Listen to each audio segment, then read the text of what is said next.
કચ્છમાંથી જીવતો મળ્યો। બિહારના સિવાંગ જિલ્લાના ગોરિયાકોઠી વિસ્તારનો યુવાન દિનેશ ઠાકુર ઉંમર વર્ષ 40 ગુમ થયા પછી અકસ્માતમાં મૃત્યુ પામ્યો હોવાનું સામે આવ્યું હતું। ફેસબુક અને વોટ્સએપના માધ્યમથી અકસ્માતમાં મૃત્યુ પામેલા યુવાનનો ફોટો શેર કરવામાં આવ્યો, જે તેના પરિવાર સુધી પહોંચતા પરિવારજનો ચોંકી ઉઠ્યા। લાવારીસ લાશ હોસ્પિટલમાં ડોક્ટરોએ પરિવારજનોને દેખાડેલ મોઢું છૂંદાઈ ગયેલ લાશને હોસ્પિટલમાંથી ઘરે લઈ જવામાં આવેલ।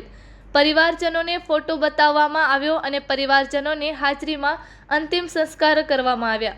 7 મહિના પછી આ ગુમ યુવાન રખડતો ભટકતો કચ્છ આવી પહોંચ્યો।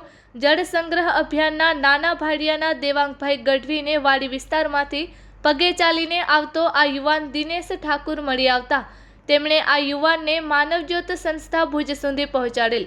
સંસ્થાના સામાજિક કાર્યકર રીતુબેન વર્માએ માત્ર 4 દિવસમાં બિહાર પોલીસની મદદથી તેનું ઘર પરિવાર શોધી કાઢ્યા હતા।